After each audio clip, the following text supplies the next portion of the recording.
Hello जो कैसे हो आप लोग। तो आप लोग का स्वागत है चिल्ड्रन चॉइस एकेडमी में। तो बच्चे, अगर आप अलीगढ़ मुस्लिम यूनिवर्सिटी की तैयारी करना चाह रहे हो क्लास 9th एंट्रेंस के लिए, तो बिल्कुल आप सही जगह पे आए हैं। आपको यहाँ पे फ़िलहाल मैं करवा रहा हूँ प्रीवियस ईयर क्वेश्चन PYQ, जिससे बच्चे बहुत ज़्यादा डरते हैं। या तो आपको सॉल्यूशन डिटेल में नहीं मिलता है, या तो आपको कहीं भी अगर सॉल्यूशन मिलता भी है तो बहुत से ऑप्शन क्या होते हैं, गलत होते हैं। तो आपको यहाँ पे पूरा एकदम A to Z सही सही आंसर बताया जाएगा और डिटेल एनालाइज करके बताया जाएगा। ठीक है भाई। तो फिलहाल तो मैं आपको करवा रहा हूँ साइंस का PYQ, ठीक है। लेकिन इसके साथ साथ मैं आपको क्या करवाता हूँ, मैथ्स का भी करवाता हूँ। तो आज मैं आपको करवाने वाला हूँ 2015। इससे पहले मैंने 2012, 13, 14 करवा दिया है। अगर आपने नहीं देखा है तो प्लेलिस्ट में अवेलेबल है और मैं लिंक लगा दूंगा आपके वीडियो के डिस्क्रिप्शन में, तो बिल्कुल आप वहाँ से देख लेना। तो आपको यहाँ पे मिलने क्या वाला है, 2012 से लेकर 2024 तक का PYQ मिलेगा। मैथ्स एंड साइंस दोनों का मैं यहाँ पे करवाता हूँ डिटेल एनालाइज में with golden point. Golden point वो सारे पॉइंट है भाई जिससे कि क्वेश्चन आने की पॉसिबिलिटी और भी ज़्यादा है। ठीक है, एक तो क्वेश्चन आपके रिपीट होती हैं PYQ, आपको पता ही है, आपने जामिया का देखा होगा। और गोल्डन पॉइंट में वो सारे पॉइंट यहाँ पे लिख देता हूँ जिसकी पॉसिबिलिटी है क्वेश्चन उससे सेम टू सेम आ जाए। ठीक, तो चलिए फिलहाल स्टार्ट करते हैं। आपका सिंपल सा रूल होता है कि क्या करेंगे, वीडियो का ईमानदारी से पॉज कर देंगे। पॉज करने के बाद आप पहले खुद से ट्राई करेंगे, देन आप सॉल्यूशन देखेंगे, है ना। देन आप मुझे बताएंगे कि आपको कितने मार्क्स आए हैं। तो चलिए 2015 जो पहला क्वेश्चन था वो क्वेश्चन क्या था, विच डिवाइस, है ना, विच device is use in textile industry for driving synthetic fibre. बताओ कौन सा डिवाइस को हम यूज़ करते थे। सिंपल सा एक क्वेश्चन है भाई, आपको पता ही होगा, स्पिनर बेल्ट। अब बताओ, स्पिनर बेल्ट आपको पता है, लेकिन अब तो कन्वेयर बेल्ट है। बच्चे इन दोनों में कंफ्यूज होता है, कन्वेयर बेल्ट और स्पिन। देखो, अगर पूछे कि डिवाइस कौन सा डिवाइस यूज़ करते हैं ड्राइंग सिंथेटिक फाइबर, ये पूछे, या अगर कुछ ये तो फिर स्पिनर बेल्ट होता। लेकिन अगर आपसे पूछता कि ट्रांसपोर्ट मटेरियल को ट्रांसपोर्ट करने के लिए कौन सा यूज करना है, क्या करते हैं, ट्रांसपोर्ट।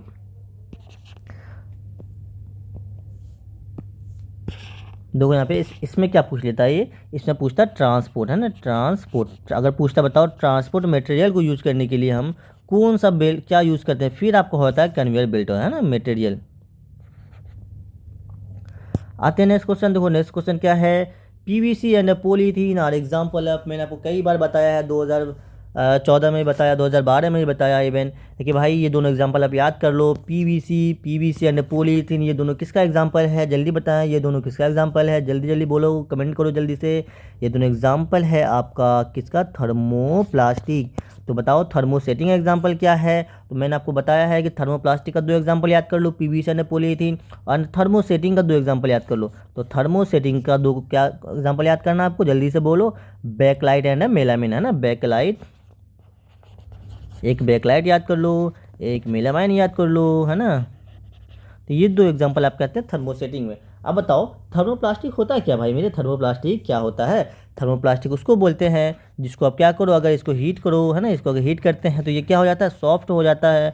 सॉफ्ट होने के बाद इसको आप कोई दूसरा शेप दे सकते हो, है ना, शेप इसको दे सकते हो। उसी टाइप से जो आपका थर्मोसेटिंग होता है, अगर इसे आप हीट करते हो, है ना, इसे अगर हीट करते हो तो ये बताओ सॉफ्ट होगा या हार्ड होगा, ये तो आपका हार्ड हो जाता है। तो इसको हम कोई शेप वगैरह दूसरा नहीं दे सकते, ये ब्रेक कर जाता है। ठीक है, आपको बस ये दो डिफरेंस पता होना चाहिए। इससे ना जाने कितने बार क्वेश्चन आए हुए हैं। आते हैं नेक्स्ट क्वेश्चन। देखो नेक्स्ट क्वेश्चन क्या है, say no to plastic bag because, है ना, से नो टू प्लास्टिक, क्यों ऐसा, क्यों ऐसे बोला है, क्यों, क्योंकि ये इट इज़ बायोडिग्रेडेबल। क्या ये बायोडिग्रेडेबल होता है, क्या it emit smoke on burning, क्या, या बोथ ऑफ दी, बिल्कुल। या जो प्लास्टिक बैग होता है ये, एक तो ये तो नॉन बायोडिग्रेडेबल होता है ना, ये कैसा होता है, ये तो एक नॉन बायोडिग, ये बात तो मेरे को सही लग रहा है ना, ये नॉन बायोडिग्रेडेबल है, ये बात बिल्कुल सही है। और साथ के साथ ये क्या होता है, स्मोक, है ना, स्मोक इमिट, बिल्कुल यार, इसको जलाओगे तो क्या होता है, बहुत ज़्यादा धुआं वगैरह निकलेगा। दोनों बात सही है, तो option number C is the correct answer. Even कि जब इसको आप जलाते हैं तो इससे आपका टॉक्सिक गैस निकलता है, सिंपल गैस नहीं, कैसा गैस निकलता है भाई, टॉक्सिक गैस निकलता है ना, टॉक्सिक गैस। आते हैं क्वेश्चन नंबर 4। देखो क्या है, polypropylene is use for making. बताओ इसको हम किसको बनाने में यूज़ करते हैं, सिंपल डिस्पोजल का। ये सारा चैप्टर आपका क्या हो चुका है, रिमूव हो चुका है, इसलिए आप ज़्यादा इसमें स्ट्रेस ना लें। मैं आपको बस आंसर बताऊंगा, आपको यहाँ पे आंसर बस पता होना चाहिए। जो चैप्टर अभी आपके NCERT में अवेलेबल है उसको मैं बिल्कुल डिटेल एनालाइज करूँगा, है ना, और उसी से क्वेश्चन आएंगे इस बार। ये सब क्वेश्चन इसलिए करवाता हूँ क्योंकि आपके PYQ आए हुए हैं, फर्स्ट बार तो ये। सेकेंड बात कि अगर गलती से क्वेश्चन आया, same to same, exact same, एक लाइन भी चेंज नहीं करेगा, सेम टू सेम उठा के आपको पूछ लिया जाएगा। ठीक है, आते हैं नेक्स्ट क्वेश्चन। देखो क्वेश्चन नंबर 5। क्वेश्चन नंबर 5 क्या है, यूज, यहाँ पे फिल इन द ब्लैंक्स होगा ना, fill in the blanks, use to make the handle of cooker ware, है ना, cookware, because it resistant of it. बताओ इसमें से हम किसको यूज़ करते हैं, कुकर का हैंडल बनाने के लिए ना, या कुकर हैंडल बनाने के लिए हम किसको यूज़ करते हैं? क्या वो नायलॉन को यूज़ किया जाता है, क्या वो मेलामिन को यूज़ किया जाता है, या बोथ? नायलॉन से क्या है? कभी देखो नायलॉन लगा हुआ? नहीं यार, इसको क्यों यूज़ करें? बिल्कुल इसको हम क्या यूज़ करते हैं? मेलामाइन यूज़ करते हैं। और बताओ मेलामाइन कैसा है, किसका एग्जांपल है? थर्मोसेटिंग या थर्मोप्लास्टिक? ये जो है आपका सेटिंग है ना, थर्मो आपकी सेटिंग नहीं भाई, ये थर्मो सेटिंग है। गलत बात, अरे नेगेटिव नहीं लेना है आप लोग। नेगेटिव कुछ भी बोलता हूँ ना, नेगेटिव समझ लेते हो, नेगेटिव तो समझना ही नहीं है बात को। थर्मो सेटिंग मतलब सेटिंग है, वो वाले सेटिंग नहीं है ना। तो ये क्या हो गया? थर्मो सेटिंग हो गया मेलामाइन। आते हैं नेक्स्ट क्वेश्चन, देखो क्वेश्चन नंबर 6। क्वेश्चन नंबर 6 क्या है? Which of the following does not yield wool? इसमें से हम किससे ऊल नहीं बनाते हैं? बताओ। क्या वो आपको वूली डॉग से मिलता है? ऐसा कभी सुने कि वूली डॉग होता है? नहीं यार, गॉड से तो चलो मेरा ऊल निकल जाता है, यॉर्क से भी निकलता है ना, सीप से भी निकलता है। जो वूली डॉग मैंने तो कभी नाम ही नहीं सुना यार, ये तो ऐसा कोई नाम नहीं होता है। और इसी से मेरा क्या बनता है, क्या पूछा? जिससे नहीं बनाते हैं, किससे नहीं बनाते हो? वूली डॉग से। बिल्कुल, आप गोट से बनाते हो, याक से बनाते हो, सीप से बनाते हो। ये तीनों क्या करते हैं? ये तीनों को तीनों क्या करते हैं? प्रोड्यूस करते हैं ऊल। लेकिन आपका वूली डॉग ऐसा कुछ प्रोड्यूस नहीं करता। तो आई होप कि आपको ये क्वेश्चन भी समझ में आ गया होगा।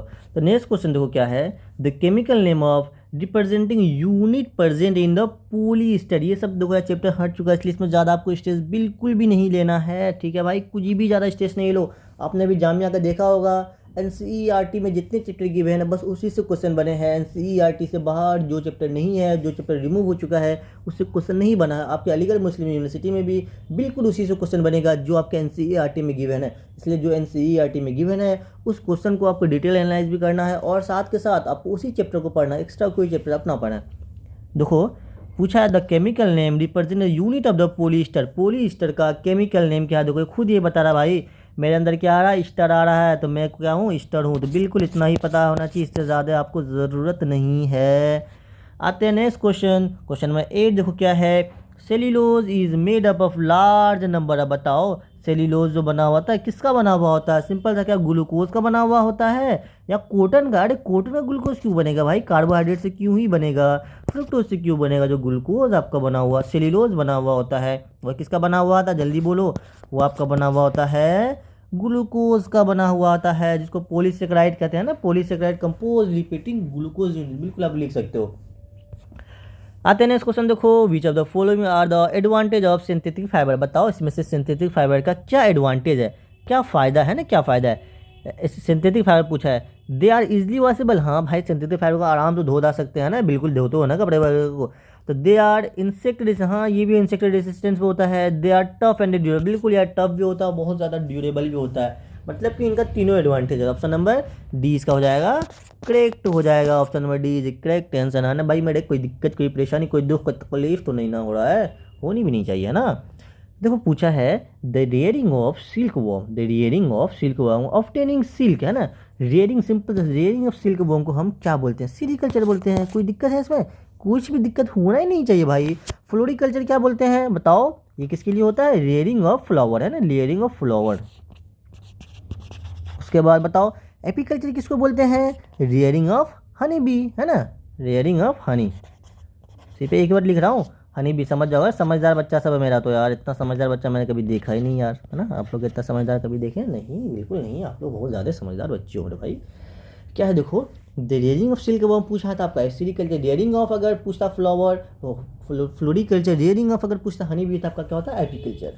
आते हैं क्वेश्चन में 11। तो क्वेश्चन में 11 क्या है? The huge variety of plant and animal and other organism in harmony and mutual in dependence is called. उसको हम सिंपल सा डेफिनेशन पूछा है बायोडाइवर्सिटी का। ये क्वेश्चन मेरे ख्याल से बहुत बेहतरीन क्वेश्चन पूछ लिया आपसे। तो ये क्वेश्चन आपको बिल्कुल आना चाहिए। चैप्टर आपके ये जो क्वेश्चन है ये चैप्टर आपके एनसीईआरटी में इंक्लूडेड है ना। तो बायोडाइवर्सिटी क्या होता है? जिसके अंदर आपका प्लांट भी हो, एनिमल भी हो, अदर लिविंग थिंग भी हो और नॉन लिविंग थिंग, सारे का सारा एक साथ अगर आ जाए तो वो हमारा क्या कहलाता है भाई? वो सारा का सारा हमारा कहता है बायोडाइवर्सिटी कहता है। डिपेंडेंस है ना, हार्मोनी। अब देखो इको सिस्टम का में थोड़ा सा डिफरेंस आता है। इसके अंदर अगर इंक्लूड कर दे, क्या इंक्लूड बोथ लिविंग एंड, ये भी डिफरेंस आपसे पूछा जा सकता है। लिविंग एंड नॉन लिविंग है ना, नॉन लिविंग अगर यहाँ पे पूछता बताओ living and non living component जहाँ पे रहता है उन दोनों को मिला के हम क्या बोलते हैं, उन दोनों को तो मिला के हम इकोसिस्टम बोलते हैं ना, कंपोनेंट।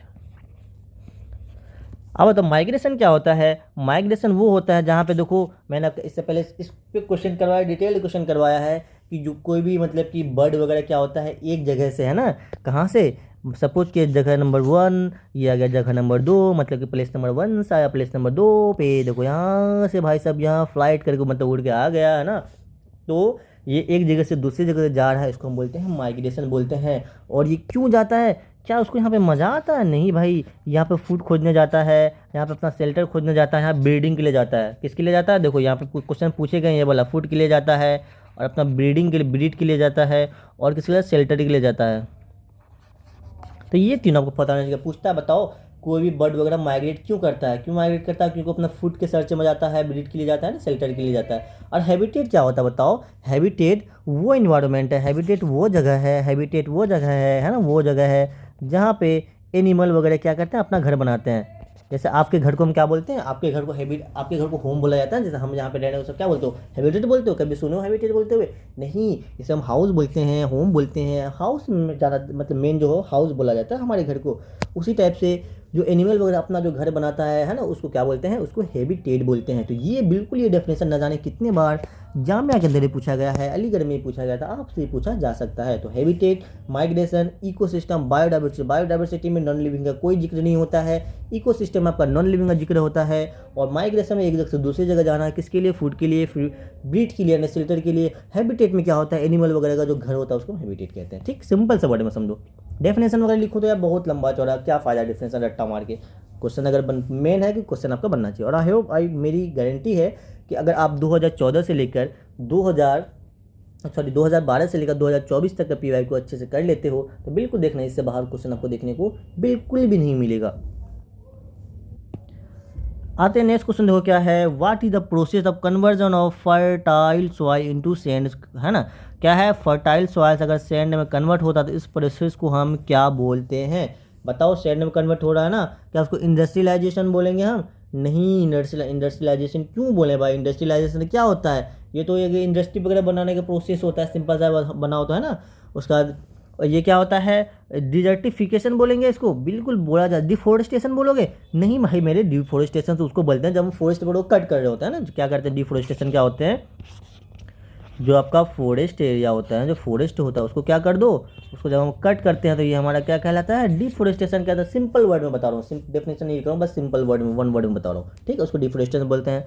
इंडस्ट्रियलाइजेशन क्या होता है, जब इंडस्ट्री वगैरह कहीं पे लगाते हैं उसको इंडस्ट्रियलाइजेशन कहते हैं। और डिजर्टिफिकेशन क्या होता है, जब आपका फर्टाइल सॉइल किस में कन्वर्ट हो जाए, सैंड में कन्वर्ट हो जाए, डिजर्ट में कन्वर्ट हो जाए, वो हमारा क्या कहलाता है भाई, वो हमारा कहलाता है डिजर्टिफिकेशन। ठीक है, समझ में आ गया क्या, नहीं आया, नहीं आया, अरे आ गया होगा भाई। अब बताओ डिजर्टिफिकेशन और किसके किसकी पूछता, बताओ डिजर्टिफिकेशन किसकी किसकी वजह से हो सकता है। एक तो देखो आपका क्या हो गया, जैसे कोई इंडस्ट्री वगैरह बना रहे उसकी वजह से होता है। और ओवर ग्रेजिंग, सबसे ये क्वेश्चन आपको बिल्कुल पूछा जा सकता है। तो ओवर ग्रेजिंग हो जाए तो इससे आपका क्या होता है, इससे आपका डिजर्टिफिकेशन हो जाता है। और आपका बिल्कुल डिफोरेस्टेशन की वजह से भी बिल्कुल आपका क्या होगा, डिजर्टिफिकेशन होगा। डिफोरेस्टेशन इसके वजह से आपका डिजर्टिफिकेशन होता है। बिल्कुल क्लाइमेट चेंज है, बिल्कुल सही बोले हो आप, है ना, बिल्कुल यार, आप गलत बोल ही नहीं सकते मेरे भाई, बिल्कुल मेरे को पता था आप गलत नहीं बोलोगे। तो आपका क्लाइमेट चेंज है तो इसकी वजह से भी देखो पूछता है कि डिजर्टिफिकेशन किसके किसकी वजह से हो सकता है। तो सबसे पहले ओवर ग्रेजिंग वजह से हो सकता है, डिफोरेस्टेशन की वजह से हो सकता है, क्लाइमेट चेंज। ये 3 मेन रीजन है जो आपके एनसीईआरटी में गिवन है। और ये 3 मेन रीजन आपको पता होना चाहिए बाय हार्ट, जैसे उसका नाम याद है ना, बाय हार्ट, उसी टाइप से। आते हैं अब क्वेश्चन नंबर 13। तो क्वेश्चन नंबर 13 बहुत ही आसान, बहुत ही प्यारा क्वेश्चन है। क्या है, right any one consequence of the deforestation, बताओ मुझे डिफोरेस्टेशन को एक वजह बताओ, है ना, उससे क्या क्या हो सकता है, डिफोरेस्टेशन की वजह से क्या हो सकता है। डिक्रीज टेम्परेचर ऑफ अर्थ, बिल्कुल ये हो सकता है ना, हो सकता है क्या, टेम्परेचर डिक्रीज होगा अगर डिजर्टिफिकेशन हो जाएगा तो, नहीं यार डिक्रीज क्यों होगा, है ना। Increase pressure of earth, pressure से इसका क्या लेना देना भाई, प्रेशर से कोई लेना देना है इसका, नहीं यार, प्रेशर से तो कुछ मसला नहीं है, प्रेशर को तो आप काट दो यहाँ पे। देखो डिक्रीज टेम्परेचर नहीं होगा यहाँ पे, डिफोरेस्टेशन की वजह से क्या होता है, टेम्परेचर इंक्रीज होता है। यहाँ पे आई थिंक थोड़ा सा ऑप्शन गलत हो गया, टेम्परेचर ऑफ अर्थ क्या हो जाएगा, इंक्रीज। यहाँ पे कर दो क्या, इंक्रीज टेम्परेचर ऑफ अर्थ। आपको देखो डिफोरेस्टेशन से क्या होगा, अगर प्लांट वगैरह हटा देंगे अच्छे से अच्छे लेवल, क्या कीजिए हटा दीजिए, उससे क्या काउज होता है, ग्लोबल वार्मिंग काउज होता है ना। क्या काउज होता है, ग्लोबल वार्मिंग काउज होता है ना, ग्लोबल वार्मिंग काउज होता है। और इसमें जनरली कौन कौन सा गैस इंक्रीज होता है, CO2 का इंक्रीज होता है। जब CO2 इंक्रीज होता है तो बताइए क्या होता है, टेम्परेचर इंक्रीज होता है। आई होप कि अब तो आपको क्लियर हो गया होगा, है ना। डिफोरेस्टेशन से क्या होगा, ग्लोबल वार्मिंग। ग्लोबल वार्मिंग बताओ कौन सी गैस, ये भी क्वेश्चन पूछा गया भाई मेरे, ग्लोबल वार्मिंग के बाद कौन सी गैस की वजह से ग्लोबल वार्मिंग होता है, तो वो आपका कार्बन डाइऑक्साइड की वजह से होता है ना। तो उसमें क्या होता है, टेम्परेचर आपका इंक्रीज होता है ना कि डिक्रीज होता है। तो ऑप्शन नंबर इसका बी करेक्ट होगा ना, यहाँ पे इंक्रीज टेम्परेचर ऑफ अर्थ होगा, डिक्रीज नहीं होगा। डिक्रीज कट कर दीजिए, समझ में आ गया ना क्यों हुआ, रीजन मैं आपको दे दिया हूँ।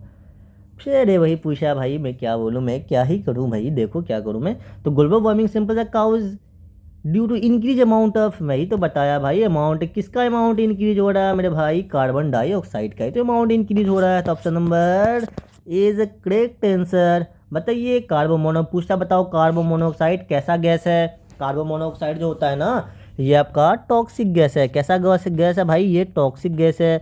पूछता है बताइए ये कब रिलीज होता है बच्चे, ये कब रिलीज होता है, कब है ना, ये कब रिलीज होता है, ये इनकम्प्लीट जब कंबशन होता है ना, इनकम्प्लीट, ये आपका इनकम्प्लीट जब कंबशन होता है तो तब ये आपका रिलीज हो। जैसे आपसे क्वेश्चन पूछता भाई, एक बंदा है ना, वो घर पे आग लगा, घर के अंदर आग लगा के सो गया, तो बताओ वहाँ से घर के अंदर से कौन सा गैस निकलेगा। तो घर के अंदर में अगर आप लगाओगे तो वहाँ पे क्या हो जाएगा, इनसफिशियंट ऑक्सीजन सप्लाई होगा। इनसफिशियंट ऑक्सीजन सप्लाई होता है क्या होगा, इनकम्प्लीट कंबशन होगा। इनकम्प्लीट कंबशन होगा, बताओ कौन सा गैस निकलेगा, कार्बन मोनोऑक्साइड। ये क्वेश्चन आपसे पूछे गए। और नाइट्रोजन डाइऑक्साइड एंड हीलियम, इसके बारे में बिल्कुल अभी डिस्कस नहीं करेंगे। आते हैं क्वेश्चन नंबर 15। तो क्वेश्चन नंबर 15 बताओ, जल्दी से बोलो, मेरे बोलने से पहले आप बोलोगे। बताओ, ये तो आपको पता ही है कि what is the revised forest policy of 1952 called. बताओ इसको कब आया था, फॉरेस्ट एक्ट 1980 है ना, 1952 है तो 1980 हो जाएगा ये। Option number D is A correct answer. बताइए 1952 में कुछ हुआ था क्या, है ना, 1952 में क्या हुआ था, मुझे ये आप क्या करेंगे, सर्च करेंगे। ये वाला आपका होमवर्क है भाई, बहुत ही प्यारा सा होमवर्क दे रहा हूँ, ये क्वेश्चन आ सकते हैं बिल्कुल। मुझे बताएंगे कि फॉरेस्ट पॉलिसी ऑफ 1952 में क्या होता है, उसका एम क्या था, बताओ एम क्या था इसको, ठीक बिल्कुल आप मुझे इसका एम मुझे कमेंट में करेंगे, लिख के बताएंगे। आते हैं क्वेश्चन नंबर 16 क्या है, what is the age period of adolescence. ये सब क्वेश्चन भाई देखो, अगर आपने मास्टरिंग इन NCERT नहीं किया, चैंपियन गाइड नहीं किया, तो बिल्कुल बिल्कुल मेरी रिक्वेस्ट है आप से, बिल्कुल वो आपको मुश्किल से 10 से 20 घंटे में आपका पूरा कवर हो जाएगा, चैंपियन गाइड भी एंड मास्टरिंग NCERT भी। उसे जरूर कर लेना, बहुत ज़रूरी, बहुत इंपॉर्टेंट सीरीज़ था वो, बहुत ही बेहतरीन सीरीज़। आपको वहाँ पे 1000+ क्वेश्चन प्रैक्टिस करने को मिलेगा। और चैंपियन गाइड में आपको मिलता है, क्या मिलता है वहाँ पे, आपको बेस्ट थ्योरी NCERT का वो सारे इंपॉर्टेंट लाइन जो आप या तो छोड़ के चले जाते हो या जिससे क्वेश्चन बनती है, वह सारे क्वेश्चन मिलेंगे वहाँ पे। पूछा बताओ मुझे एडोलेसेंस का पीरियड बता दो, ज़्यादा कुछ नहीं पूछा, बस सिंपल सा पूछा है, क्या हमेशा एडोलेसेंस पीरियड होता, नहीं भाई। 12 से 14 नहीं भाई मेरे, 10 से 12 नहीं मेरे बच्चे, ये कब होते हैं, 13 से 18 के बीच में होता है। Option number D is the correct answer होता है। इसके अंदर बताओ क्या क्या चेंजेज होता है, आपसे पूछेगा बताओ एडोलेसेंस, तो ठीक है समझ गए, मुझे बताइए एडोलेसेंस में क्या क्या चेंज होता है। तो आपको सबसे पहले इसमें पता होना चाहिए कि इस पीरियड के अंदर आपका हार्मोनल चेंज होता है। कैसा चेंज होता है, हार्मोनल, है ना, अट्रैक्शन वगैरह देख रहे हो बहुत ज़्यादा होता है, इसी एज में होता है। इसी एज को आपको बचा कर रखना, जो आपका भी एज है ना, ये बहुत डेंजर एज है भाई मेरे, है ना। तो ये इस एज को बचा कर रखिए आप, बहुत बेहतरीन और बहुत अच्छा एज है, बहुत खतरनाक एज भी है ये। और इसमें क्या चेंज आता है, फिजिकल, जैसे बॉडी वगैरह में होता है ना, सेकेंडरी सेक्सुअल का डेवलपमेंट होना, उसके बाद आपके हेयर वगैरह का डेवलपमेंट होना, तो ये सारा का सारा आपका फिजिकल, ये मतलब ये सब चेंजेज होते हैं, हार्मोनल चेंज। आपका मसल से डेवलप हो जाता है ना, ब्रेस्ट डेवलप होता है, गर्ल्स से हिप से डेवलप होता है, उसके बाद आपका आर्म डेवलप होता है। ये सारा का सारा फिजिकल चेंजेज होता है, किस पीरियड में होता है, ये सब एडोलेसेंस में होते हैं ना। ये सब आपको पता होना चाहिए, ऑलरेडी मैंने ये सारा का सारा चैंपियन गाइड में करवा रखा है। आते हैं नेक्स्ट क्वेश्चन, देखो क्या है, what control the body changes during adolescence. हाँ बताओ भाई, बिल्कुल बता दो, कुछ नहीं, बिल्कुल पूछा है, बताओ control the body changes during adolescence. Adolescence के दरमियान हमारे बॉडी में जो हमने बताया ना आपको कि ये सारी चीज़ें चेंजेस होते हैं ना, मसल्स वगैरह आने लगता है एकदम, आपका क्या होता है कि बॉडी बनने लगता है, ज़बरदस्त वाला बॉडी बनाते हो, है ना। आर्म वगैरह मेल्स के अंदर जो आर्म होता है वो एकदम चौड़ा होने लगता है, गर्ल्स के अंदर ब्रेस्ट का डेवलपमेंट होने लगता है। ये सारा जो चेंजेज होता है बॉडी के अंदर, ये पूछा बताओ इसको कौन कंट्रोल करता है? क्या टेस्टोस्टेरोन कंट्रोल करता है, पिट्यूटरी ग्लैंड करता है, मेनोपॉज करता है, या हार्मोन करता है? बताइए कौन कंट्रोल करता है? ये सबको सब आपको कौन किससे का कंट्रोल होता है? आपका हार्मोन कंट्रोल होता है भाई। जैसे हार्मोन, जैसे लाइक कौन कौन सा हार्मोन पूछेगा बताओ, कौन हार्मोन कंट्रोल करता है? मैं यहीं पे लिख देता हूँ। जो देखो मेल के अंदर जो कंट्रोल करता है वो कौन सा हार्मोन होता है, और फीमेल के अंदर जो कंट्रोल होता है वो कौन हार्मोन होता है? ये भी क्वेश्चन आपके बनते हैं। तो मेल के अंदर जो हार्मोन होता है वो होता है टेस्टोस्टेरोन, है ना, टेस्टोस्टेरोन। तो मेल के अंदर जो होता है वो आपका होता है टेस्टोस्टेरोन, और जो फीमेल के अंदर होता है वो होता है एस्ट्रोजन। तो आपसे पूछेगा बताओ मेल के अंदर हम तो देखो मेल के अंदर जो होता है वो क्या होता है टेस्टोस्टेरोन, फीमेल के अंदर एस्ट्रोजन। तब पूछेगा बताओ मेल के अंदर जो बॉडी चेंजेस के लिए रिस्पॉन्सिबल होता है कौन सा हार्मोन होता है? टेस्टोस्टेरोन होता है। अब मुझे ये बताएंगे कि टेस्टोस्टेरोन कहाँ से आता है, रिलीज कहाँ से होता है? ये आपका टेस्टिस से, मेल के अंदर टेस्टिस वाला पार्ट होता है वहाँ से रिलीज होता है। पूछेगा बताओ एस्ट्रोजन कहाँ से रिलीज होता है? ये आपका रिलीज होता है ओवरी से। पूछेगा कौन से ग्लैंड से रिलीज होता है? फिर भी आपको पूछना है, बोलना है ओवरी से। तो मेल के अंदर होता है टेस्टोस्टेरोन, फीमेल के अंदर होता है एस्ट्रोजन। और पिट्यूटरी ग्लैंड बताओ क्या होता है? पिट्यूटरी ग्लैंड जो होता है रेगुलेट करता है किसको? हार्मोन को। ये क्या करता है? पिट्यूटरी ग्लैंड का एक फंक्शन लिख लो। ये करता है मेरे जान, है ना भाई, मेरे चढ़े, इसको क्या करता है? इसको करता है रेगुलेट हार्मोन रिलीज। कितना रिलीज होना चाहिए कितना नहीं होना चाहिए वो पिट्यूटरी ग्लैंड का काम होता है। अब देखो मेनापोज क्या होता है और मेनाज क्या होता है? मेनापोज वो होता है जब गर्ल्स के अंदर मेंस्ट्रुअल साइकिल क्या हो जाए, स्टॉप हो जाए, है ना। लिख दूँ मैं शॉर्ट में लिख देता हूँ, चलो इसे पेन मुझे कलर चेंज करना पड़ेगा उसके लिए। तो मेनापोज देखो क्या होता है, मेनापोज उसको बोलते हैं जब मेंस्ट्रुअल साइकिल स्टॉप हो जाए गर्ल्स के अंदर, तो उसको हम बोलते हैं मेनापोज। और ये कौन से एज में होते हैं?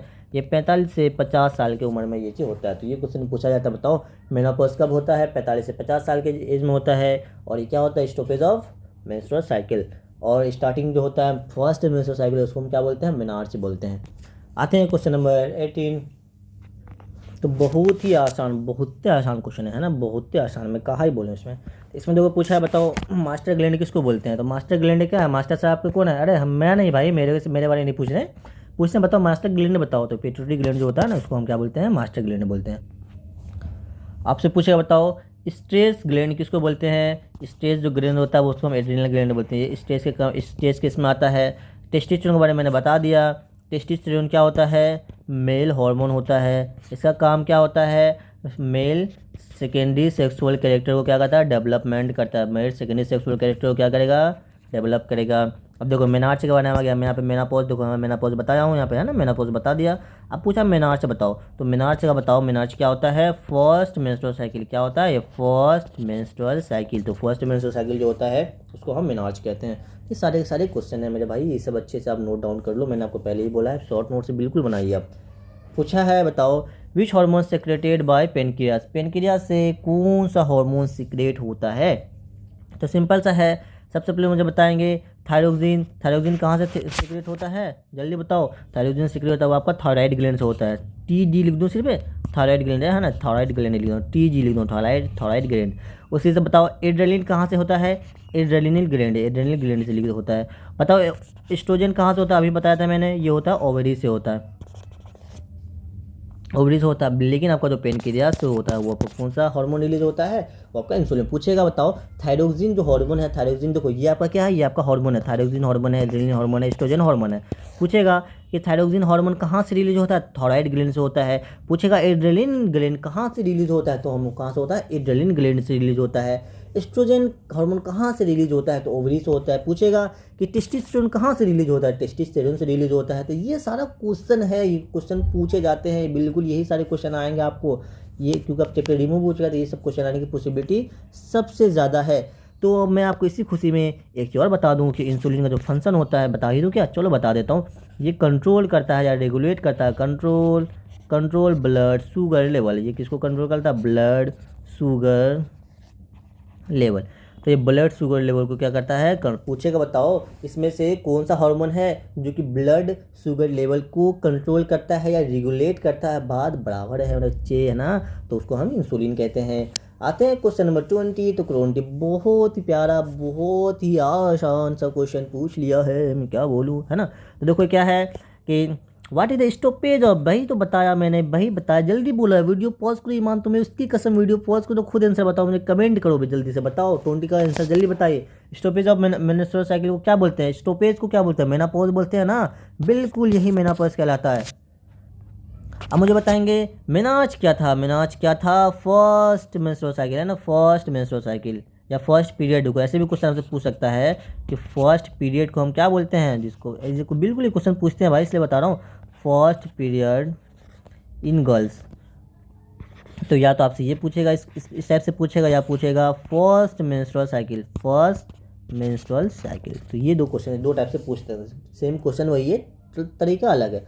पूछेगा फर्स्ट पीरियड इन गर्ल्स, इसको क्या बोलते हैं, मेनार्च बोलते हैं। फर्स्ट मेंस्ट्रुअल साइकिल जो होता है किसके अंदर, गर्ल्स के अंदर होता है, उसको हम क्या बोलते हैं, मेनार्च बोलते हैं। अब बताओ गैमिट क्या होते हैं, मेल गैमिट और फीमेल गैमिट मुझे बता दो, है ना। गैमिट के बारे में जब बात आ ही गई है तो हम दोनों के बारे में आपको बता देते हैं, क्या दिक्कत है, हमारा अपना बच्चा है ना रे, तो अपना बच्चा भाई मेरा, तो है ना, तो बच्चा है तो बच्चों को बताने में क्या दिक्कत है भाई, का नॉलेज अगर हो जाए, सिलेक्शन हो जाए तो और क्या ही चाहिए मेरे को, तो बस सिलेक्शन से आपका कुछ नहीं चाहिए, है ना। तो देखो गैमिट मेल के अंदर क्या कौन सा होता है और फीमेल के अंदर कौन सा गैमिट होता है। तो मेल के अंदर जो गैमिट होता है उसको हम बोलते हैं, जल्दी बोलो, स्पर्म बोलते हैं। क्या कलर चेंज करो, अलग थोड़ा सा अलग लग रहा है ना, ये कर लेता हूँ।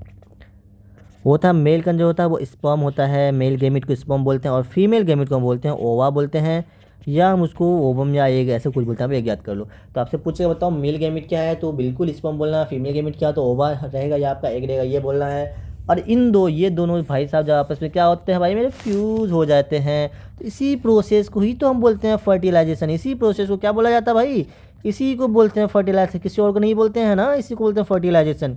और जब ये दोनों आपस में फ्यूज होता है, बताओ क्या बनता है, ये जब फ्यूज होता है बनता है आपका जाइगोट बनता है। अब बताओ तो जाइगोट, जाइगोट के बाद क्या बनता है, तो जाइगोट के बाद जो आपका बनता है वो क्या बनता है भाई मेरे बच्चे, जल्दी बोलो, रुक जाओ भाई, थोड़ा सा रुक जाओ, फिर बोलो, है ना, बोल दो चलो आप बोलो, है ना। उससे क्या बनता है, उसके बाद बनता है इम्ब्रियो बनता है। अब देखो यहाँ से क्या क्या क्वेश्चन आपको पूछ सकते हैं, मैं आपको बता देता हूँ सारा क्वेश्चन जो आपके जामा में पूछे गए हैं। आपसे सबसे पहले पूछता है बताओ मेल गैमेट क्या है, स्पर्म, फीमेल गैमेट क्या हुआ। आपसे पूछेगा ये जो फर्टिलाइजेशन हमने यहाँ पे लिख दिया ना, चलो लिखने में तो मैंने लिख दिया। आपसे पूछेगा भाई ये बताओ ये फर्टिलाइजेशन कहाँ पे होता है, कहाँ पे होता है, पूछेगा बताइए जगह बताइए मुझे कहाँ पे हो रहा है। सबसे पहले ये फीमेल के अंदर हो रहा है, और जगह का नाम बताना आपको, फिलिपिया ओविडक्ट, ओवी है ना, ओविडक्ट, आपको ये क्या बोलना है, ओविडक्ट। और ओविडक्टों को हम दूसरे नाम से जानते हैं फिलिपियन ट्यूब, बिल्कुल कंफ्यूज ना होना, बच्चे कंफ्यूज होते हैं सर ओविडक्ट अलग होता है क्या, नहीं, ओविडक्ट का ही दूसरा नाम, जैसे आपका नाम घर का चुन्नू मुन्नू सुन्नू उन्नू गुन्नू गुन्नू जुन्नू है ना, कुछ कुछ नाम होगा जरूर, लेकिन ओरिजिनल नाम तो यार क्या क्या एक तो मैं तो खुद मेरे को खुद याद ही नहीं होता।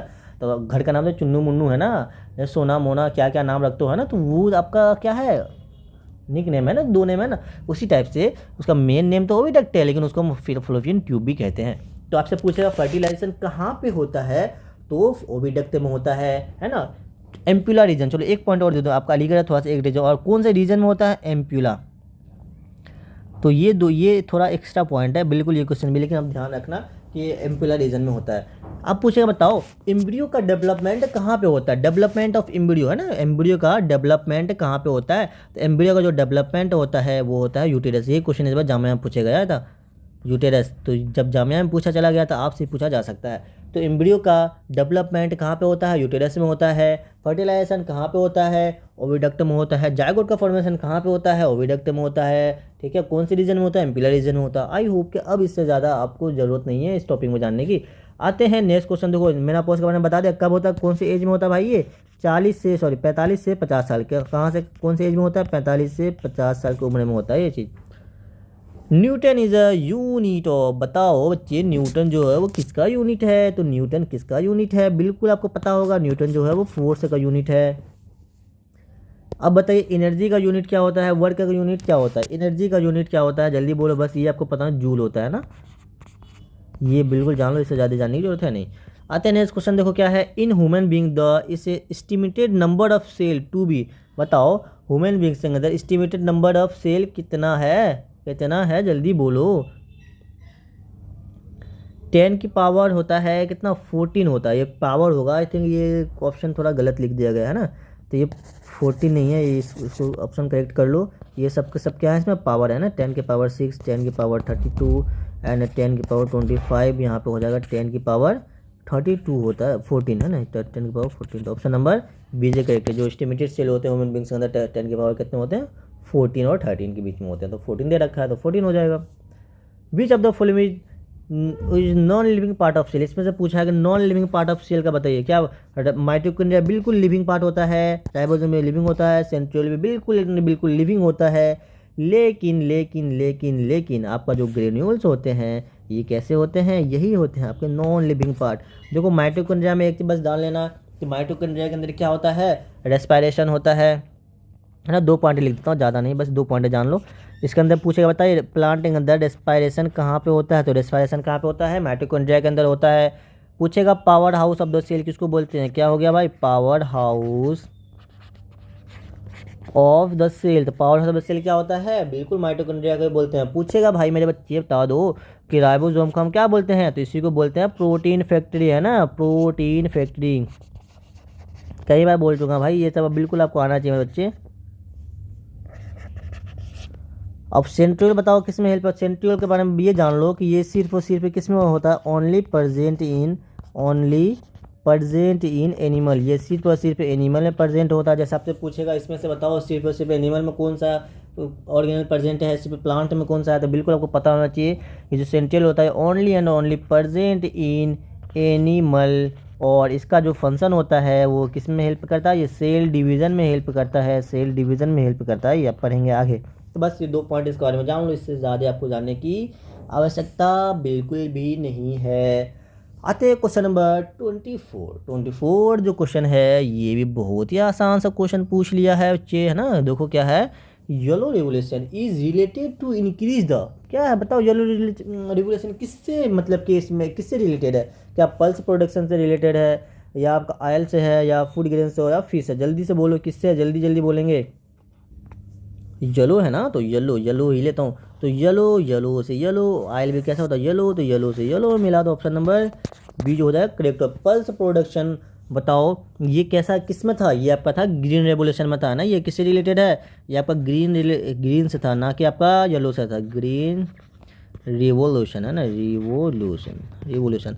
अब बताओ फूड ग्रेन प्रोडक्शन भी तो वही बात है भाई, फूड बोल दो या पल से बोल दो, दोनों फूड है, तो ये भी भाई ग्रीन रेवोल्यूशन से था। बताइए मुझे फिश प्रोडक्शन थोड़ा सा अलग है, ये होता है आपका ब्लू रेवोल्यूशन है, ये कैसा होता है ब्लू, BLUE ब्लू रेवोल्यूशन।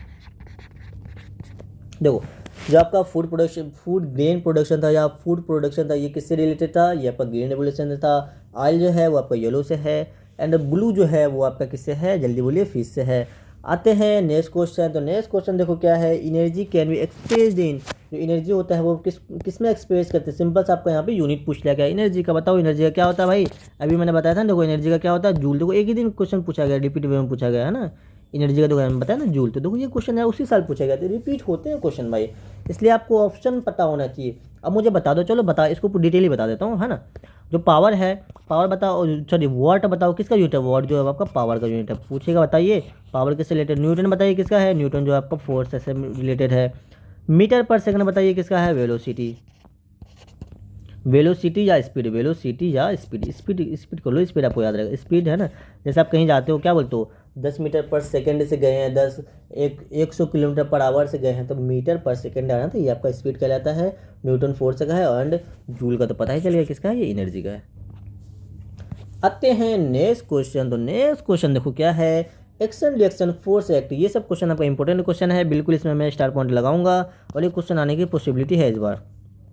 बताओ जो एक्शन रिएक्शन फोर्स होता है क्या, जैसे देखो एक्शन रिएक्शन, आप किसी को एक थप्पड़ किसी गाल और 2 थप्पड़, तो थप्पड़ जब दोगे तो भाई आपने उससे गाल पे तो थप्पड़ मार दिया, ठीक। चलो मैं यहाँ पे थोड़ा फिगर से बनाने की कोशिश करता हूँ। चलो देखो मारने का छोड़ो, मारपीट नहीं करना, हाँ बच्चे हमारे शरीर बच्चे हैं तो मारपीट नहीं करते। एक बॉडी ये लो, दूसरा बॉडी ये लो, ए और बी बॉडी, ठीक, ये बॉडी ए ये बॉडी बी।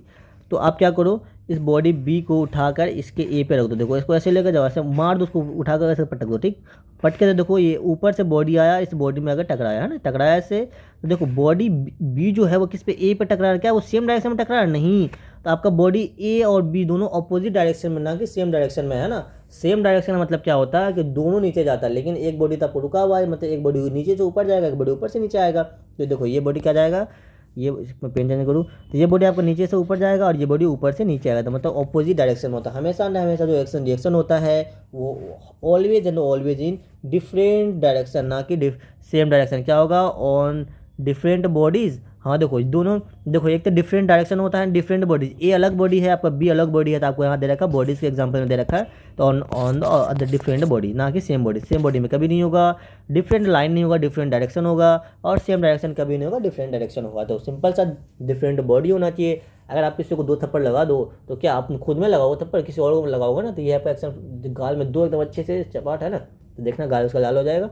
और आपका हाथ उसका गाल दोनों अलग अलग बॉडी है ना भाई, है ना, अलग अलग बॉडी है, डायरेक्शन अलग है, सब चीज़ अलग है ना, लेकिन फोर्स रहेगा वो इक्वल रहेगा। लेकिन दोनों में जो फोर्स रहेगा, फोर्स से क्या रहेगा, फोर्स इक्वल रहेगा। लिख दूँ क्या, देखो यहाँ पे लिख ही देता हूँ, है ना, क्या ही इतना बोलना, लिख देता हूँ, आपको याद रहेगा। सबसे पहले देखो ये हमेशा डिफरेंट डायरेक्शन होगा, है ना, डिफरेंट डायरेक्शन, और आपका डिफरेंट बॉडी और same force, amount of force same, क्या होगा, सेम अमाउंट ऑफ फोर्स होगा। ये पता होना, ये 3 पॉइंट आते हैं। नेक्स्ट क्वेश्चन देखो क्या है, a force can be completely described bye. एक फोर्स को हम कम्प्लीटली कैसे डिस्क्राइब करेंगे, बताओ। फोर्स के पास क्या क्या होता है, सिर्फ डायरेक्शन होता है या सिर्फ मैग्नीट्यूड होता है। देखो डायरेक्शन क्या होता है, किधर जा रहे हो, मैग्नीट्यूड क्या होता है, उसका नंबर, अमाउंट की 10 न्यूटन फोर्स से लगा रहे हो, 20 न्यूटन फोर्स से लगा रहे हो। जैसे हम देखूँ, अगर मैं आपको बताऊँ तो ये आपका एक बॉडी ले लो, ये ठीक है, एक बॉडी ले लो, ये सिंपल सा ये बॉडी लेते हैं। इसमें आपने क्या किया, फोर्स से लगाया। ठीक, ऐसा फोर्स से लगा रहे हो, सपोज कि कितना न्यूटन लगा रहे हो, 10 न्यूटन का फोर्स से लगा रहे हो। ये बॉडी क्या हुआ, मूव करना स्टार्ट करेगा आगे की तरफ। तो यहाँ पे देखो इधर मान लेते हैं साउथ है ना, इधर मान लेते हैं ईस्ट वेस्ट, साउथ मान लेते हैं, मेरे को डायरेक्शन नहीं पता ना सेम, तो साउथ मान लेते हैं, है ना। तो देखो साउथ मान लो उधर। तो आप देखो ये बॉडी जो आप इसमें, अगर आप एग्जांपल के बस बता रहा हूँ, इसमें आप फोर्स से लगा रहे हो, साउथ की तरफ जा रहा है। तो देखो यहाँ पे आप डायरेक्शन बता रहे हो, किधर जा रहा है, साउथ की तरफ जा रहा है। और कितना फोर्स से लगा रहे हो आप, 10 न्यूटन फोर्स से लगा। देखो आपको यहाँ पे इसमें डायरेक्शन ही बता रहे हो, और आप मैग्नीट्यूड, इसी चीज़ को, जो ये वाला चीज़ होता है ना, कितना फोर्स से लगाए हो, तो ये मेरा क्या कहलाता है, ये हमारा मैग्नीट्यूड कहलाता है। बाकी डायरेक्शन आपको पता ही है। तो हमेशा जो फोर्स होता है वो आपका डायरेक्शन ही बताता है और मैग्नीट्यूड ही बताता है। तो option number B is a correct answer. तो आई होप कि आपको अब समझ में आ गया होगा। देखो भाई कुछ चीज़ें होता है ना, मैं बस आपको समझाने के लिए बोलता हूँ या लिखता हूँ, तो उसको साइंस से कंपेयर मत करना कि सर ये डायरेक्शन इधर था। अरे भाई मैं बस आपको समझ में आना चाहिए, ये मेरा मोटिव है। तो भाई बताने में तो बहुत ही बताता हूँ डायरेक्शन स्टेशन, ठीक है, लेकिन आपको मेन मोटो क्या, आपको समझ आना चाहिए। मेरा यही मकसद है, आपको बस समझ आनी चाहिए। समझ में आ गया, बस हो गया, डायरेक्शन आपको पता ही है ना। तो विच of the following has a largest inertia, बताओ। इसमें देखो इनर्शिया का कंसेप्ट है, देखो इनर्शिया का मैं एक लाइन लिख दूँ, ये भी आपको इंपॉर्टेंट भाई, ये सब क्वेश्चन आ सकते हैं इस बार, मेरे को ऐसा लग रहा है। जो इनर्शिया होता है, देखो इनर्शिया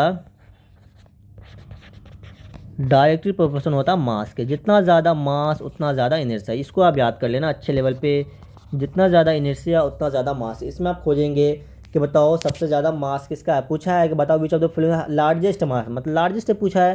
तो लार्जेस्ट पूछा है तो जिसका ज़्यादा मास होगा उसी का ज़्यादा इनर्शिया होगा। क्या पेन और पिन, भाई ये तो छोटू मोटू सा चीज़ है, छोटू मोटू, इसे कट करो, छोटू मोटू कट करो।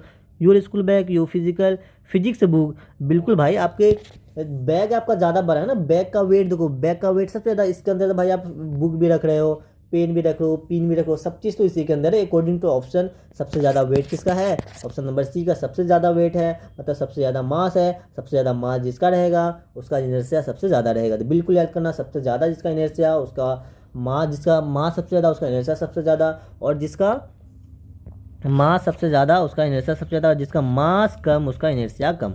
अगर पूछता बताओ सबसे कम किसका था, क्या बोलते हैं, पिन बोलते हैं आप, बिल्कुल पिन का सबसे छोटा है अकॉर्डिंग टू ऑप्शन आप देखते हैं। आते हैं क्वेश्चन नंबर 29। तो क्या है, the wave which can be propagate only through the liquid and solid but not through gas is called. बताओ इस वेव को हम क्या कहते हैं, जो कि प्रोपेगेट करता है किसके, लिक्विड के थ्रू या सॉलिड के थ्रू, लेकिन ये गैसियस में नहीं जाता है ये वेव। तो उस वेव को हम कौन सा वेव बोलते हैं, क्या उसको लॉन्गिट्यूडनल वेव बोलते हैं, नहीं भाई, ये जो लॉन्गिट्यूडनल वेव जो होता है ना, ये आपका सॉलिड, लिक्विड, गैस सबसे ट्रेवल होता है। लॉन्गिट्यूडनल वेव बताओ किसका होता है? साउंड का होता है ना। ये क्या होता है देखो, मैं लिख दूँ क्या? ये देखो, ये आपका जो होता है, ये आपका लिक्विड में भी जाता है ना, लिक्विड में भी जाता है, और ये आपका सॉलिड में भी जाता है, और ये आपका किस में जाता है? गैस में भी जाता है। आपसे पूछा गैस में नहीं जाना चाहिए। और ये जो एग्जांपल होता है, ये एग्जांपल आपको पता होना चाहिए। आपके मैं बुक का एग्जाम्पल है, जो साउंड वेव आपने जो पढ़ा ना, साउंड चैप्टर, तो उसका एग्जांपल होता है लॉन्गिट्यूडनल वेव। अब आते हैं ट्रांसवर्स वेव। ट्रांसवर्स वेव बताओ, ये जो वेव होता है, लाइक सिस्मिक वेव आपने पढ़ा है क्या?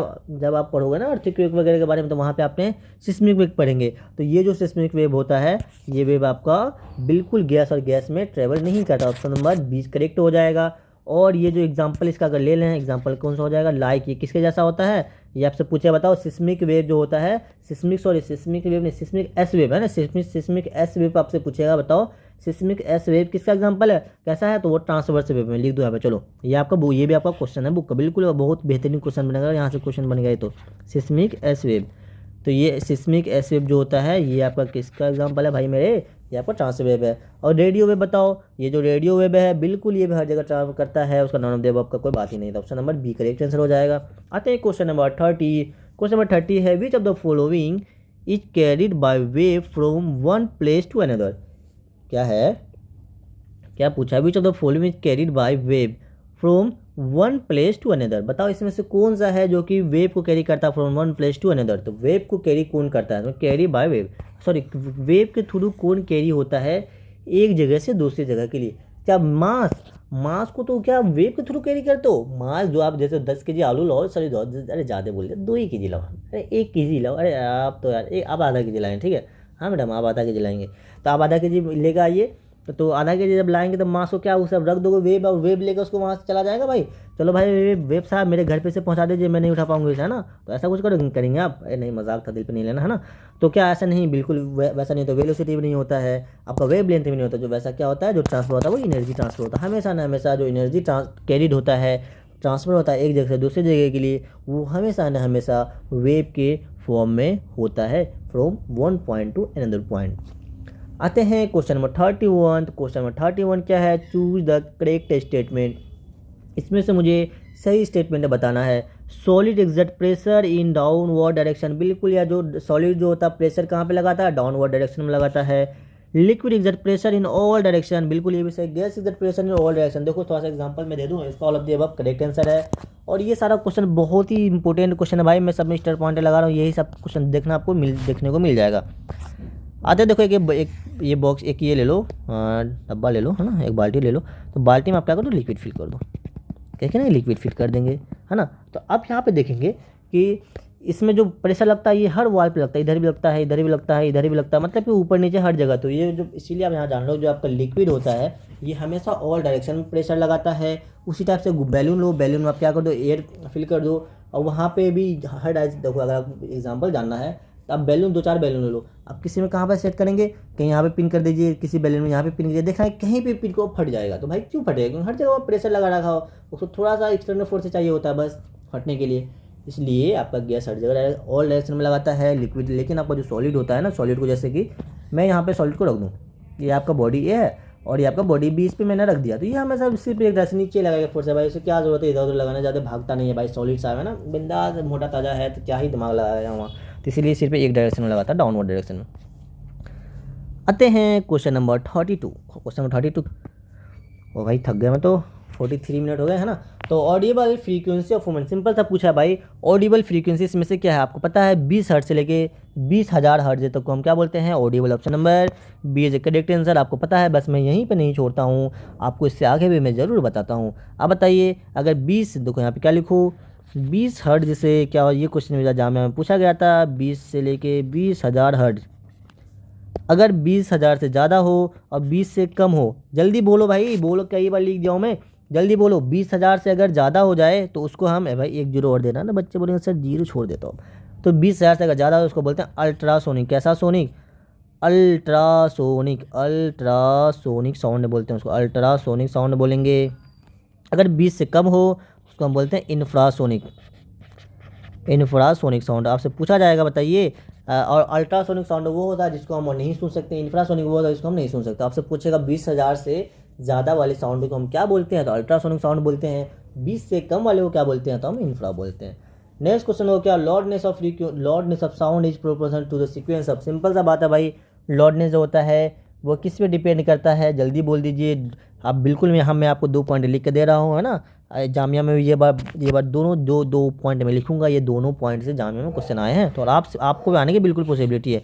जो लॉर्डनेस होता है और ये डायरेक्टली प्रोपोर्शन होता है किसके, ये जो डायरेक्टली प्रोपोर्शन होता है ये एम्पलीट्यूड के डायरेक्टली प्रोपोर्शन होता है, एम्पलीट्यूड, ये आपको पता होना चाहिए।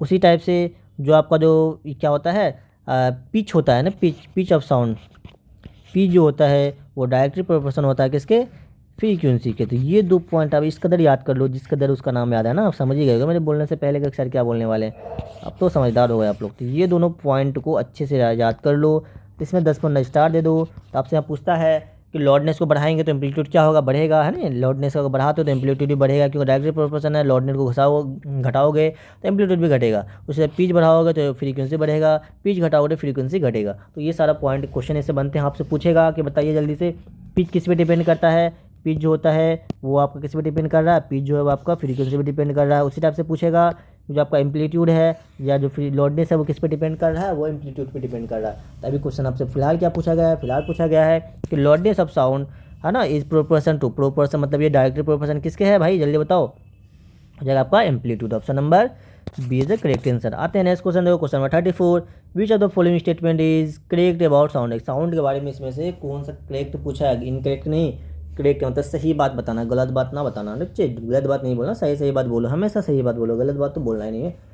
साउंड जो लॉन्गिट्यूडनल में, अरे यार यही तो मैं अभी बताया था स्टार्टिंग में, है ना। देखो यहाँ पे दिखा दूँ क्या, चलो दिखाई देता हूँ अभी, क्या याद रखो लॉन्गिट्यूडनल, है ना। देखो यहाँ पे मैंने लिख दिया था भाई क्वेश्चन, देखो पूछे चले गए, मैंने तो देखा भी नहीं था, पूछ तो इसलिए लॉन्गिट्यूडनल वेव है, तो ये बात तो सही है बिल्कुल। तो इसलिए मैं जो लिखता हूँ ना भाई क्वेश्चन उससे बनते हैं, तो ये चीज़ सही है। साउंड ट्रेवल में वैक्यूम नहीं, वैक्यूम में साउंड ट्रेवल कभी नहीं करता है। साउंड को ट्रेवल करने के लिए हमेशा किसकी ज़रूरत होती है, मीडियम की ज़रूरत होती है। और बताइए मीडियम क्या क्या है आपके पास, एक सॉलिड मीडियम है, एक लिक्विड मीडियम है, एक गैस मीडियम है। इट ट्रेवल फास्टर नहीं यार, ये लाइट से तो शुरू ही जाता है। It can't travel in solid, बिल्कुल ये सॉलिड में तो बस सबसे फास्ट ट्रेवल होता है। अच्छा पूछेगा कि देखो तीन चीज़ में सॉलिड लिक्विड गैस होता है, सबसे फास्टेस्ट कहाँ पे होता है, तो सॉलिड में। सबसे स्लो कहाँ ट्रेवल होता है, गैस में। तो ऑप्शन नंबर एक करेक्ट आंसर। आते हैं क्वेश्चन नंबर 35 क्या आता है, पेनफुल। बताओ आपका साउंड पेनफुल लॉर्डनेस कब हो जाए, कितने डेसिबल से ज़्यादा हो जाएगी जो आपका साउंड कैसा हो जाएगा, पेनफुल हो जाएगा। तो पेनफुल कब हो जाएगा बताओ जल्दी से। आपका पेनफुल कब होता है, जब 80 से ज़्यादा होने लगता है ना, तो आपका पेनफुल होने लगता है। जब आपका 60 होता है, 60 आपका क्या होता है, नॉर्मल होता है। इसमें कोई पूछेगा बताइए, नॉर्मल कन्वर्सेशन के लिए कितना चाहिए, नॉर्मल कन्वर्सेशन हमारा 60 डेसिबल चाहिए। 10-30 हो जाए इसको बहुत स्लो रहता है, इसको कोई बात ही नहीं है। तो आपका 35 क्वेश्चन यहाँ पर होता है कंप्लीट। आपको वीडियो कैसा लगा मुझे कमेंट कर जरूर बताना। तो अब ईमानदारी से कमेंट किया करो, आपको वीडियो कैसा लगा है ना, ईमानदारी से बिल्कुल बताया कीजिए। और वीडियो अगर आपको अच्छा लगा तो इसे लाइक भी जरूर कर दिया करो भाई, है ना, अपने दोस्तों से, लेकिन शेयर हर हाल में करना है। लोगों ये लेक्चर हमेशा अवेलेबल है, आपका कोई दोस्त, कोई भाई, कोई बहन, छोटा भाई, छोटी बहन, कोई भी तैयारी कर रहा हो तो उसे ज़रूर शेयर करना है ना भाई। और आपको इसको 2-3 बार रिपीट में देखना है। और आप क्या करें, इंस्टाग्राम को बिल्कुल, ये आपका इंस्टाग्राम पेज है चैनल चौरस अकेडमी 374, तो आप इसे ज्वाइन जरूर कर लीजिए, वहाँ पर आपको नोटिफिकेशन वगैरह मिलता रहता है। तो thank you so much for watching this video. अगर आपको वीडियो अच्छा लग रहा हो, मज़ा आ रहा हो पढ़ने में, तो अगर आप चाहें तो आप इसे क्या कर सकते हैं, सब्सक्राइब कर सकते हैं आप, ताकि आपको क्या होता रहे, इससे नोटिफिकेशन मिलता रहे। लेकिन आप ईमानदारी से बैठ जाएंगे, आप है ना, टेबल चेयर लीजिए, थोड़ा सा ब्रेक लीजिए, आधा 1 घंटे पढ़ लियो अभी, थोड़ा सा ब्रेक लो और फिर से सारा क्वेश्चन एक बार और रिपीट में देख लेना, स्पीड बढ़ा कर देख लेना, है ना। थोड़ा सा खुद से ट्राई कर लेना। इसके दोबारा क्या करना है ना, वीडियो को फिर से क्या कीजिएगा, वीडियो को पॉज करना है। वीडियो को पॉज करने के बाद पहले खुद से ट्राई करेंगे, देन आप सॉल्यूशन देखेंगे। तो थोड़ा सा मैं आपके लिए कुछ इन्फॉर्मेशन लेकर आया था। देखो भाई, अगर आपने अभी तक भी चैंपियन गाइड अगर नहीं किया तो देखो आपका चैंपियन गाइड है यहाँ पे। अगर आपने अब तक चैंपियन गाइड नहीं किया है, बिल्कुल इसे कर लो। मुश्किल से आपको इसमें कितने घंटे लगेंगे, मुश्किल से आपको 4 घंटे में आपको पूरा का पूरा साइंस से रिवाइज हो जाएगा, अच्छे लेवल पे हो जाएगा। बिल्कुल इसे कर लेना। उसका देखो मास्टरिंग एंड सेट ये भी कर लेना, ये भी आपका 7 घंटे के अंदर पूरा ना पूरा स्पीड बढ़ाकर देखो तो 7 घंटे में कवर हो जाएगा। तो इसके बाद देखो आपको करना क्या है, ये दोनों कर लो। उसका जामिया का पीवाईक्यू की जो कीजिए, जामिया का मैथ्स एंड साइंस ऑलरेडी मैंने करवा रखा है ना। सिलेक्शन एक्सप्रेस जरूर कर लेना। मैं आपके लिए एक वीडियो वैसे सेपरेट लेकर आऊँगा कि आपको करना क्या है, लेकिन आप चैंपियन गाइड और मास्टरिंग एंड सेट जरूर कर लेना। तो मिलते हैं फिर नेक्स्ट लेक्चर में, तब तक के लिए ओके भाई, अपना ख्याल रखना, अच्छे से पढ़ाई करें, ठीक है मेरे भाई। तो अपना ख्याल रखें और अच्छे से पढ़ाई कीजिए, बिंदास हो, अगर कोई भी टेंशन नहीं लेना है तो। Thank you so much for watching this video. मिलते हैं फिर नेक्स्ट लेक्चर में।